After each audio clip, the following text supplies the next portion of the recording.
Jadi setelah lahir dia itu dibawa terbang oleh kakeknya ke Blitar dan dibesarkan di Blitar. Setelah di Blitar besar, dia itu diajari dengan kakeknya itu dengan sekolah. Tapi setelah sekolah dia itu tidak pakai buku dan cukup alat pendengaran, makanya telinganya kecil sebelah. Dan dia masa kecilnya itu namanya Kusno. Kusno itu artinya pendengaran. Jadi ibunya yang melahirkan itu namanya Tumi.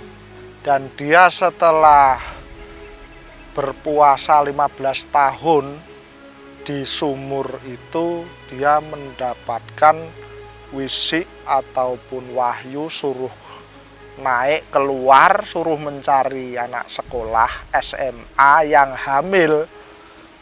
hamil perutnya besar itu disuruh mencari. Setelah ada anak sekolah gadis yang hamil, dia dikasih selamatan di situ, dan di situ keluarlah keris kecil yang sering dipegang dalam foto itu, yang ada gagangnya kayak Raja Wali, namanya patrem.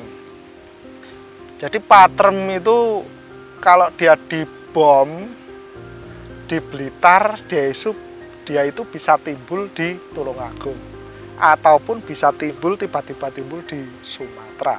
Patrem itu apa? Patrem itu sejenis keris, atau kalau zaman dulu, zaman Jaka Tingkir itu setarap dengan itu payung Tunggul Naga itu dengan setarap. Dia itu membentengi 1 kilo persegi badan dia dan termasuk penduduk dia. Itu Soekarno. Makanya Soekarno itu sebenarnya itu dia itu meninggal di Blitar. Di Blitar itu yang di petilasannya itu dinamakan makom. Jadi bukan makam. Kalau makam itu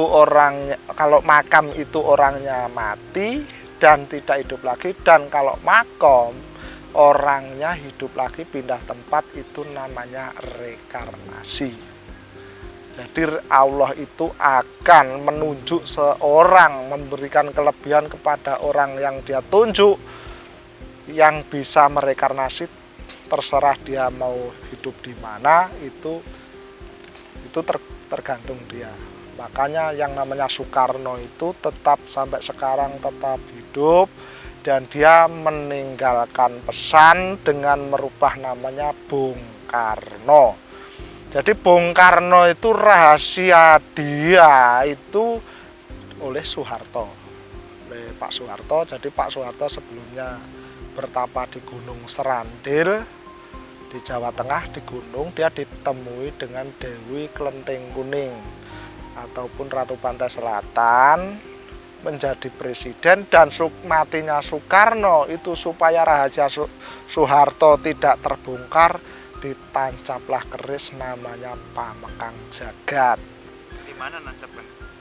Nancapnya di Gunung Keraton. Itu hanya keluarga keraton yang bisa menancapkan supaya rahasia Soekarno, rahasia Pak Soekarno itu tidak terbongkar. Makanya dia mempunyai gelar Bung Karno, itu rahasia nama.